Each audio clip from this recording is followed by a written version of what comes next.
بسم الله الرحمن الرحيم الحمد لله رب العالمين الحمد لله استتماما لنعمته واستسلاما لعزته واستعصاما من معصيته واستعينه فاقة إلى كفايته إنه لا يذل من هداه ولا يئل من عاداه ولا يفتقر من كفاه ثم الصلاة والسلام والتحية والإكرام على أشرف الأنبياء والمرسلين خاتم النبيين سيدنا ونبينا ومولانا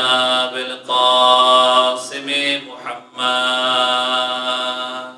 اللهم صل على محمد وعلى محمد وأهل بيته الطيبين الطاهرين المعصومين المظلومين ولعنة الدائمة على أعدائهم ومنكر فضائلهم وغاصب حقوقهم من يوم ظلمهم إلى يوم الدين أما بعد فقد قال الله الحكيم في كتابه الكريم بسم الله الرحمن الرحيم هو الذي أنزل عليك الكتاب منه آيات محكمات هن أم الكتاب وأخر متشابهات فأما الذين في قلوبهم زيغ فيتبعون ما تشابه منه ابتغاء الفتنة وابتغاء تأويله وما يعلم تأويله إلا الله والراسخون في العلم يقولون آمنا به كل من عند ربنا وما يذكر إلا أولو الألباب محمد وآل محمد اللهم صل على محمد وعلى محمد اذان کا سورہ مبارکہ آل عمران کی آیت نمبر 7 آپ کے سامنے پیش کی گئی۔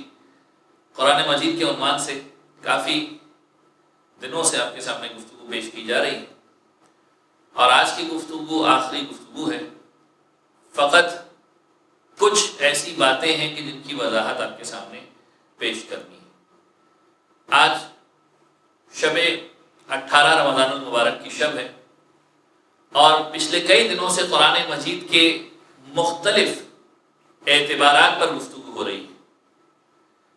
گزشتہ گفتگو میں آپ کے سامنے رموز قرآن کے اوپر میں نے بات کی تھی کہ قرآن مجید کا ظاہر و باطن کیا ہے، قرآن مجید جب کسی بات کو پیش کرتا ہے تو کیا مقصد ہوتا ہے، اور تفسیر بالرائے کی ممانعت کے بارے میں آپ کی خدمت میں نے بات پیش کی تھی۔ آج کی گفتگو یہ بڑی اہم ترین گفتگو ہے قرآن مجید کی آیات کے اعتبار سے، کیونکہ رموز قرآن انہیں سیکھنا یہ بہت اہم ترین چیز ہے۔ قرآن مجید ہر کوئی پڑھتا ہے، ہر کوئی قرآن مجید کا ترجمہ بھی پڑھتا ہے، لیکن ترجمہ پڑھ کے جو مطلب ہم اور آپ سمجھ رہے ہوتے ہیں ضروری نہیں ہے کہ مطلب وہی ہو،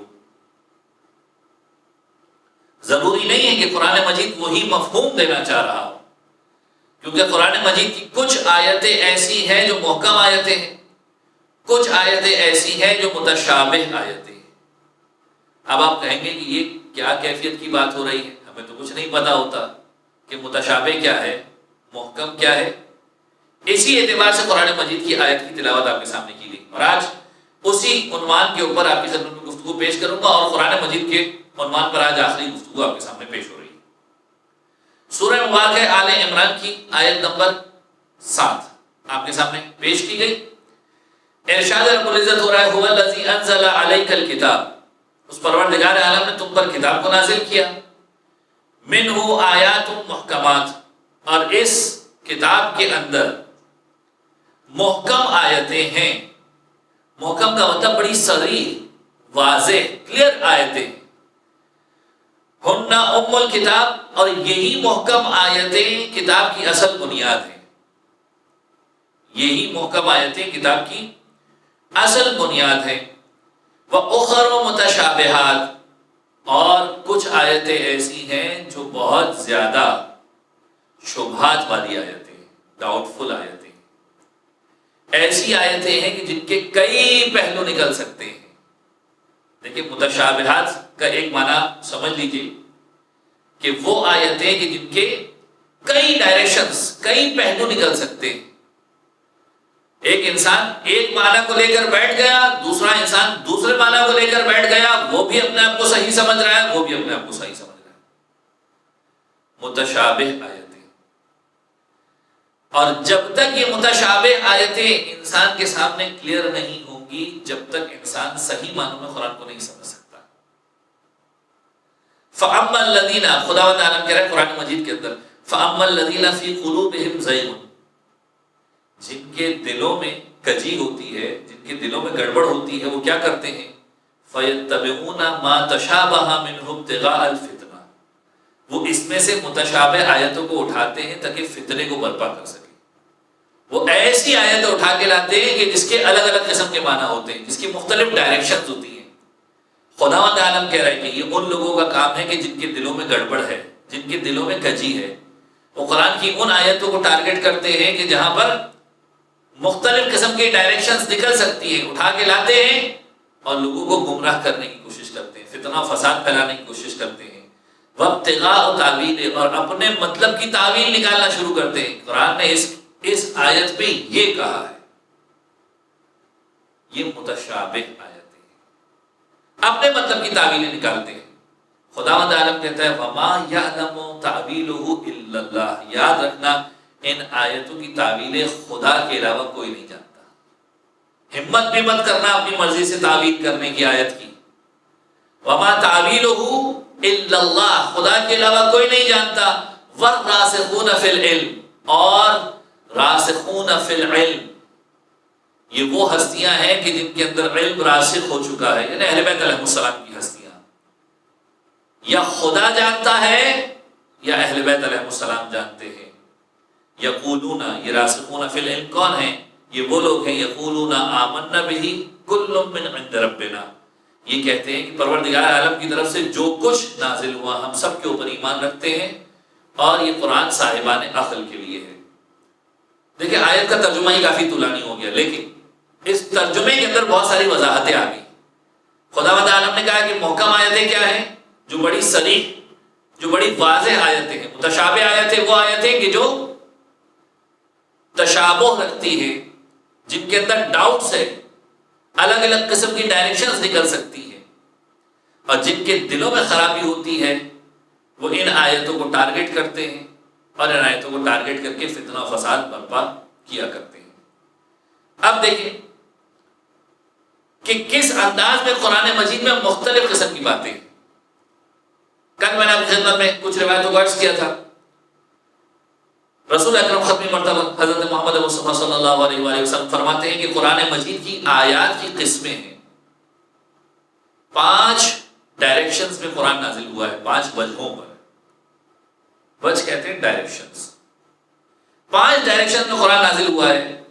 پہلا حلال کے بارے میں، حرام کے بارے میں، محکم کے بارے میں، متشابہات کے بارے میں، اور امثال.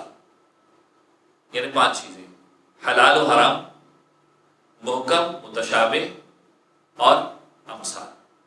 پھر رسول اللہ فرماتے ہیں جن حلال چیزوں کا ذکر ہوا ہے اس پر عمل کرو، جن حرام چیزوں کے بارے میں خدا نے بات کی انہیں چھوڑ دو، جن محکم باتوں کے بارے میں خدا نے بات کی ان پر عمل کرو، متشابہ جو ڈاؤٹ فل چیزیں ہیں انہیں چھوڑ دو. دیکھیں محکم اور متشابہ کا اصول یہی ہے کہ جہاں ڈاؤٹس کریٹ ہو رہے ہیں وہاں سے دور ہونا شروع ہو جاؤ. متشابہ کو چھوڑ دو، یہ رسول اللہ کی حدیث پیش کر رہا ہوں. اور امثال جو ایگزامپلز خداوند عالم نے دی اس کے ذریعے سے عبرت حاصل کرو. اچھی عبرتیں بھی ملیں گی، بری عبرتیں بھی ملیں گی. اچھا پیغام بھی ملے گا، برا پیغام بھی ملے گا. مولا کائنات امیر المومنین سے جب محکم اور متشابہ کے بارے میں سوال کیا گیا تو امام فرماتے ہیں، اب دیکھیں امام کس انداز میں سمجھانے کی کوشش کر رہے ہیں. قرآن مجید کی جب بات کی جاتی ہے تو قرآن مجید کے اندر کئی ساری تفصیلات ہیں. ایک طولانی روایت ہے، میرے پاس اگر وقت ہوا تو میں انشاءاللہ آپ کی خدمت میں عرض کروں گا. مولا کائنات فرماتے ہیں کہ قرآن مجید کی سب سے صریح آیات یعنی محکم ترین آیات وہ آیات ہیں کہ جس کو قرآن کی کسی دوسری آیت نے آ کے منسوخ نہیں کیا، ٹرمینیٹ نہیں کیا. یعنی قرآن مجید کی واضح ترین آیتیں وہ آیتیں ہیں کہ جس کے بارے میں کسی دوسری قرآن کی آیت نے آ کر یہ نہیں کہا کہ یہ غلط ہے، ٹرمینیٹ نہیں کیا، جس کے مقابلے پر آ کر قرآن مجید نے نہیں کہا. یعنی قرآن مجید کی سب سے صریح آیات وہ ہیں کہ جس کو قرآن کی کسی دوسری آیت نے آ کر نسخ نہیں کیا، منسوخ نہیں کیا. اور پھر امام علیہ السلام نے اسی آیت کی تلاوت کی جو آیت مبارکہ میں نے آپ کے سامنے پیش کی. پھر امام فرماتے ہیں کہ لوگ متشابہ آیتوں کی وجہ سے ہلاکت میں پڑ گئے. جو ڈاؤٹ فل آیتیں تھیں جن کے ڈبل میننگز نکل سکتے تھے ان کی وجہ سے ہلاکت میں پڑ گئے. کیوں؟ کیونکہ امام فرماتے ہیں ان کے معنی سے واقف نہیں تھے یہ لوگ. چونکہ معنی سے واقف نہیں تھے، حقیقت کو نہیں سمجھتے تھے، بس اپنی طرف سے تعویلیں کرنا شروع کر دی. اپنی طرف سے انسان نے اس کے مطلب نکالنا شروع کر دیے. اور جب اپنی طرف سے مطلب نکالنا شروع کیے تو ائمہ سے سوال کرنے کی زحمت بھی نہیں کی. دیکھیں یہاں پر آ کر انسان غلطی کرتا ہے.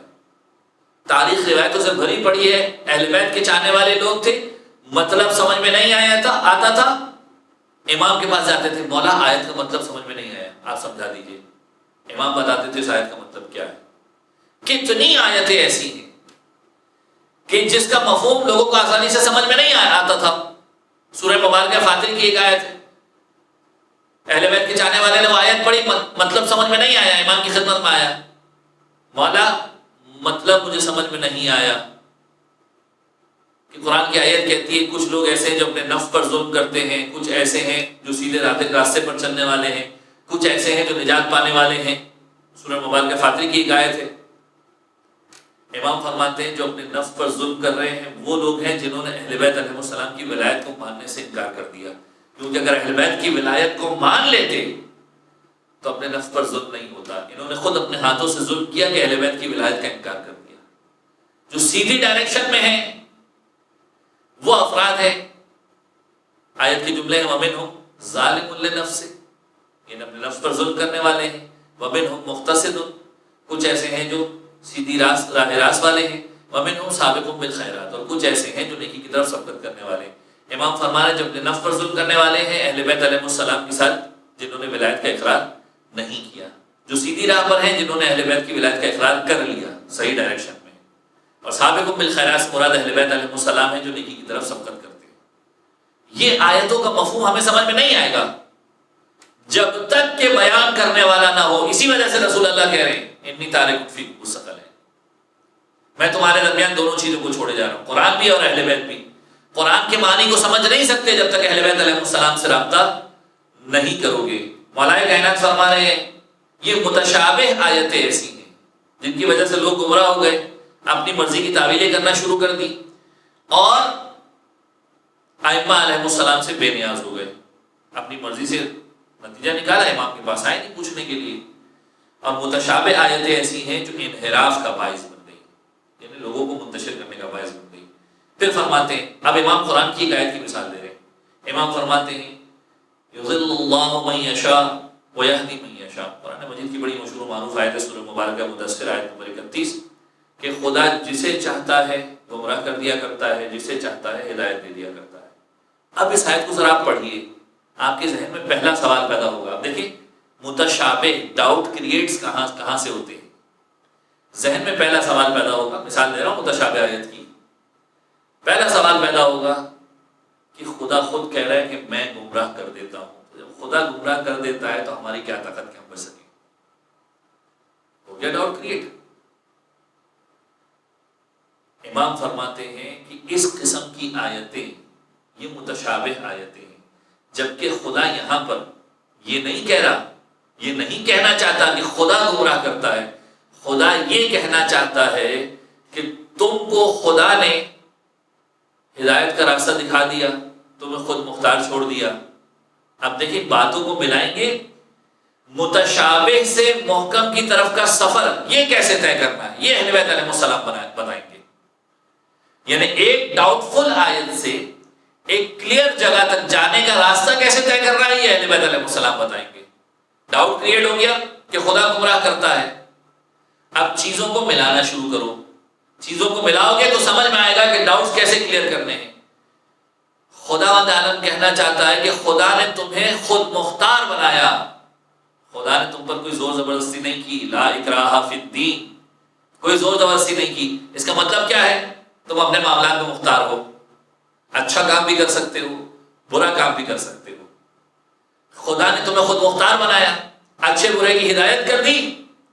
اب تم نے برے راستے کا اختیار کیا، برے راستے کا اختیار کر کے تم نے گمراہی کے راستے کو منتخب کر لیا. اب در حقیقت یہ تمہارے اعمال ہے جو تمہیں گمراہی کی طرف لے کر جا رہے ہیں. خدا تمہیں گمراہ نہیں کر رہا. چیزوں کو ملانا سیکھو. خدا نے فقط اتنا کام کیا تھا کہ تمہیں گمراہی اور سیدھے راستے دونوں کی ہدایت کر دی تھی. انا ہدیناہ السبیل اما شاکرا و اما کفورا. خدا نے تمہیں سیدھے راستے کی ہدایت کر دی تھی. اب تم شکر گزار بنتے یا کفران نعمت کرنے والے بنتے. اب آیتوں کو جب آپ ملائیں گے، قرآن مجید کی آیتوں کو پڑھیں گے تو مطلب سمجھ میں آئے گا. کتنے مقامات ایسے جہاں پر خداوند عالم نے گمراہی کی نسبت کبھی کافروں کی طرف دی کہ کافر گمراہ کرنے والے، کبھی کہا بت گمراہ کرنے والے ہیں. اور یہاں پر خداوند عالم کہہ رہا ہے کہ وَيَهْدِي مَن يَشَاءُ، خدا ہدایت کرتا ہے، خدا گمراہ کر دیا کرتا ہے. خدا گمراہ کر دیا کرتا ہے اس مراد یہ نہیں کہ خدا زبردستی کسی کو گمراہی میں ڈال دیا کرتا ہے. مطلب یہ ہے کہ خدا نے انسان کو صاحب اختیار بنایا. انسان اپنے کاموں کی وجہ سے گمراہی کی طرف چلا جاتا ہے، گمراہی کے راستے کو اختیار کرتا ہے. ورنہ خدا نے انسان کو دونوں راستے دکھائے تھے. خدا نے انسان کو دونوں ٹریک کی طرف ہدایت کی تھی.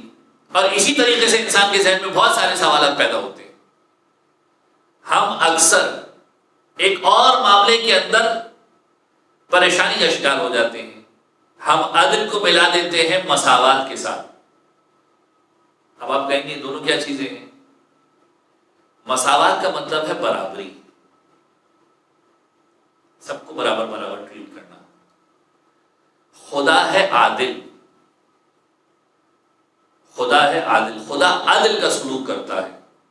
جب ہم کہتے ہیں خدا عدل کا سلوک کرتا ہے تو کچھ سمجھنے والے یہ سمجھتے ہیں کہ خدا سب کے ساتھ برابری کا سلوک کرتا ہے.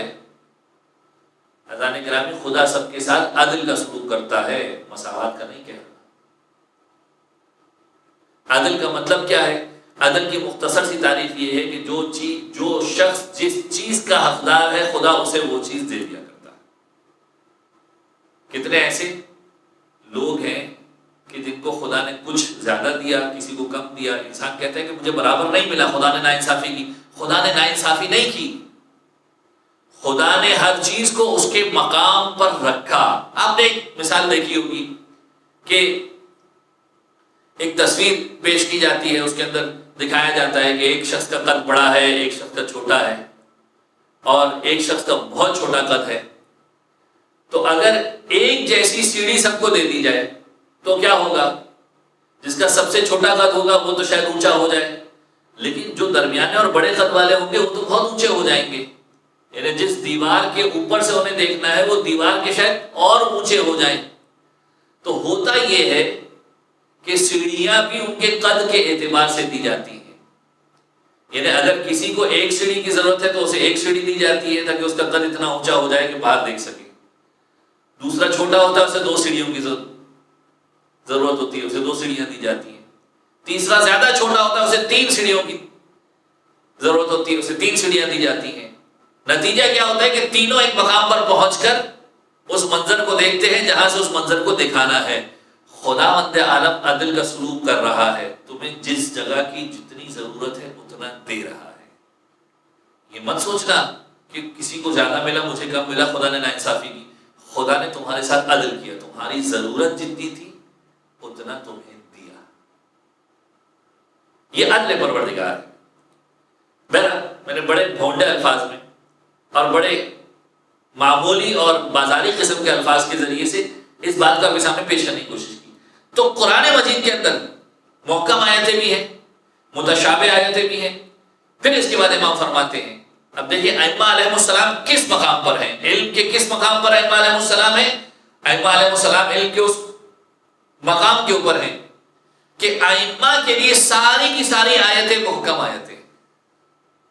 ائمہ علیہ السلام کے لیے ساری کی ساری آیتیں محکم آیتیں ہیں. یعنی جو ائمہ کے لیے ساری باتیں واضح ہیں تو پھر ان کے لیے کوئی ڈاؤٹ فل چیز ہے ہی نہیں. امام فرماتے ہیں، چھٹے امام فرماتے ہیں کہ محکم وہ ہیں کہ جن پر ہم عمل کرتے ہیں، اور متشابہ وہ ہوا کرتی ہیں جو ناواقف کے اوپر متشابہ ہو جاتی ہیں. جو جانتا نہیں اس کے لیے متشابہ ہوتی ہے. ہمارے لیے تو قرآن ایک کھلی ہوئی کتاب ہے. اہل بیت علیہ السلام کے لیے ساری چیزیں واضح ہیں. اسی وجہ سے اہل بیت کی بارگاہ میں رجوع کرو. جب رجوع کرو گے تو سارے کے سارے معاملات حل ہو جائیں گے. ساری متشابہ آیتیں دور ہو جائیں گی، محکم باتیں آ جائیں گی. امام تمہیں بتائیں گے کون سی آیت ایسی ہے جو ٹرمینیٹ ہو چکی ہے، کون سی آیت ایسی ہے کہ جس کا ابتدائی حصہ کہیں موجود ہے، آخری حصہ کہیں موجود ہے. یہ قرآن مجید ہے. ایک ٹکڑا کسی ایک سپارے کے اندر ہے، دوسرا ٹکڑا دوسرے سپارے کے اندر ہے. یہ قرآن مجید ہے. انسان کے لیے آسان نہیں ہے کہ ان ساری باتوں کو جان سکے. پھر قرآن کا انداز بھی دیکھیے. قرآن مجید نے ساری آیتیں ڈائریکٹلی نہیں کہی ہیں. کل بھی میں نے آپ کی خدمت میں عرض کیا تھا کہ قرآن مجید میں کچھ جگہوں پر ایسا انداز اختیار کیا گیا ہے کہ کہا کسی کو ہے، ارادہ کسی اور کا ہے. اور ائمہ علیہ السلام کی حدیثوں کے اندر یہ جملے ملتے ہیں. چھٹے امام فرماتے ہیں اصول کافی کے اندر کہ قرآن مجید میں کچھ مثالیں ایسی ہیں کہ کہا تجھے ہے اور سنایا پڑوسی کو ہے. یعنی روایت کے جملے کہا تجھے ہے اور سنایا پڑوسی کو ہے. قرآن اس انداز میں بھی نازل ہوا ہے. اور پھر فرماتے ہیں مقصد یہ تھا کہ رسول اللہ کو مخاطب کر کے دوسروں کو بتا دیا جائے. 8ویں امام نے مثالیں سنائی کہ یہ بات جو کر رہے ہیں یہ بات ایسی نہیں ہے کہ قرآن میں مثالیں نہیں ہیں. قرآن مجید میں رسول اللہ کے ساتھ کہا گیا لئن اشرکتا. 8ویں امام مثال دے رہے ہیں کتاب عیون و اخبار الرضا کے اندر یہ مثال موجود ہے. امام فرماتے ہیں قرآن مجید نے کہا لئن اشرکتا لیحبطن عملک. سورہ مبارکہ زمر آیت نمبر 65 کا ٹکڑا 65 کا کہ رسول اگر تم نے شرک اختیار کیا تو تمہارے سارے کے سارے اعمال ضبط کر لیے جائیں گے، حق کر لیے جائیں گے، بیکار ہو جائیں گے. سوال یہ پیدا ہوتا ہے وہ رسول جو اللہ کو مانتا ہے کیا وہ شرک کرے گا؟ اس سے تو کبھی مخالفت ہی نہیں کی. اور ختمی مرتبت کے بارے میں ایسا سوچا جائے اس کا مطلب یہ ہے کہ خدا رسول کو کہہ کر کسی اور سے بات کر رہا ہے. اس کا مطلب بڑا واضح ہے. اور ایسے کئی سارے مقامات ہیں کہ جہاں پر خداوند عالم نے کہا رسول کو ہے، خطاب کسی اور سے کیا. یعنی معصوم جو حدیث فرما رہے ہیں کہ خدا نے کلام تم سے کیا ہے لیکن تمہارے پڑوسی سے مخاطب ہو کر بات کی ہے. یعنی روایت کے جملے ہیں کہ پڑوسی سے مخاطب ہو کر بات کی. تو عزیزان گرامی قرآن مجید کے اندر کئی ساری ڈائریکشنز ہیں اور یہی وجہ ہے کہ رسول اکرم نے بھی یہ جملے سمجھائے لوگوں کو کہ القرآن ذو وجوہ. قرآن میں کئی ساری ڈائریکشن ہیں. فَأَحْمِلُوهُ عَلَىٰ أَحْسَنِ وُجُوهِهِ. بس اس کی بہترین ڈائریکشن کے اوپر اسے لے کر جاؤ. مولا کائنات نے لوگوں کو یہاں تک سمجھایا کہ دیکھو جب دوسروں سے مناظرہ کرنے کے لیے جاؤ، خاص طور پر مولا کائنات امیر المومنین علی ابن ابی طالب علیہ السلام جب خوارج کے ساتھ مناظرہ ہو رہا تھا. ابھی خوارج کون سی قوم ہے ذہن میں رکھیے. خوارج وہ قوم ہے کہ جب امیر شام کے ساتھ جنگ صفین ہوئی ہے، صفین کے بعد امیر شام نے قرآن کو نیزوں پر بلند کیا. صفین کے مرحلے پر بہت سارے لوگ ایسے تھے جو امیر شام کے بھی مخالف ہو گئے، علی کے بھی مخالف ہو گئے، مولا کائنات کے بھی مخالف ہو گئے. اور انہوں نے کیا جملہ کہا کہ ہمارے لیے اللہ کی کتاب کافی ہے. حسبنا کتاب اللہ. نعرہ بہت اچھا ہے لیکن مسئلہ یہ ہے کہ رسول اللہ نے صرف کتاب خدا کو کافی قرار نہیں دیا تھا. رسول اللہ نے کہا تھا کہ انی تارک فیکم الثقلین. میں دو چیزیں چھوڑ کر جا رہا ہوں، کتاب خدا اور اہل بیت اطہار. انہوں نے کتاب خدا کو لے لیا. مولا کائنات خوارج کے بارے میں فرماتے ہیں ابن عباس کو جب بھیجا ان کے ساتھ بات چیت کرنے کے لیے تو ابن عباس سے کہا کہ دیکھو قرآن سے مناظرہ مت کرنا. میں کہوں گا مولا قرآن سے مناظرہ کرنے کا منع کر رہے ہیں. امام فرماتے ہیں قرآن کی آیتیں دونوں ڈائریکشن کی موجود ہیں. تم ایک دلیل دو گے، سامنے والا قرآن سے ہی دوسری دلیل لے کر آئے گا، تو دونوں دلیلیں آپس میں ایک دوسرے سے ٹکرا رہی ہوں گی. وہ بات بھی قرآن کی ہوگی، وہ بات بھی قرآن کی ہوگی. پھر کیا کیا جائے؟ امام فرماتے ہیں کہ دیکھو ان کے سامنے قرآن سے بات مت کرنا، یہ قرآن اچھی طریقے سے جانتے ہیں. جو قرآن کو اچھی طرح سے جانتا ہے وہ قرآن کا غلط استعمال بھی کر لیا کرتا ہے کبھی کبھی. امام فرماتے ہیں ان کے سامنے سنت رسول سے دلیل لے کر آنا، کیونکہ انہوں نے رسول اللہ کی سیرت کو دیکھا ہے، یہ رسول کی سیرت کا انکار نہیں کر سکتے. یہ قرآن کے مقابلے میں قرآن سے دلیل لے کر آئیں گے، کیونکہ قرآن کی آیتیں ایسی ہیں کہ مختلف معانی میں استعمال ہو سکتی ہیں، اور یہ ایسے لوگ ہیں کہ اپنے مطلب کے لیے قرآن کو استعمال کریں گے. امام فرمانے سنت رسول سے دلیل لے کر آنا، کیونکہ سنت رسول کا یہ انکار نہیں کر سکتے. تو عزیزان گرامی، قرآن کے اندر محکم آیتیں بھی ہیں، متشابہ بھی ہیں. قرآن مجید کے اندر وہ تحفے بھی ہیں جو پروردگار عالم نے دی. ایک مختصر روایت کے ذریعے سے اس موضوع کو ختم کروں. قرآن مجید کے اندر وہ تحفہ بھی ہے کہ جو ام القرآن کی صورت میں پروردگار عالم نے اپنے حبیب کو عطا کیا. رسول اکرم کی روایت کے جملے ہیں. یہ سورہ مبارکہ الحمد کہ جسے ام القرآن کہا جاتا ہے. سورہ الحمد جسے ام القرآن کہا جاتا ہے، جسے سبع مثانی کہا جاتا ہے. سبع مثانی یعنی سورہ الحمد کے اندر 7 آیتیں ہیں اور 2 مرتبہ نزول ہوا سورہ الحمد کا، اس وجہ سے مثانی کہا جاتا ہے. سبع مثانی 7 آیتیں 2 مرتبہ نازل ہوئی. اور حدیث رسول ہے کہ جس نے گویا سورہ الحمد کی تلاوت کی اس نے 4 آسمانی کتابوں کی تلاوت کر لی. 4 آسمانی کتابیں کون سی؟ توراۃ، زبور، انجیل، قرآن مجید. صرف الحمد پڑھو گے 4 آسمانی کتابوں کے برابر تمہیں ثواب ملنے والا ہے. یعنی گویا سورہ الحمد کی تلاوت قرآن کی تلاوت کے برابر ہے، زبور کی تلاوت کی برابر ہے، انجیل کی تلاوت کی برابر ہے، توراۃ کی تلاوت کی برابر ہے. اور اس قرآن کی سب سے عظیم آیت کون سی ہے؟ یہ آخری ہدیہ آپ کی خدمت میں پیش کر کے اس موضوع کو تمام کروں. سب سے عظیم ترین آیت ہے آیت الکرسی. لہذا اپنے آپ کو اس عظیم آیت کے حساب میں باندھ کر رکھیے. پروردگار عالم آپ سب کا حامی و ناصر ہو. قرآن مجید کے ذریعے سے آپ تمام مومنین کی حفاظت کریں. بارگاہ جو واسطہ محمد و آل محمد کا قرآن مجید کے ذریعے سے ہمارے تمام معاملات کی اصلاح فرما، ہمارے تمام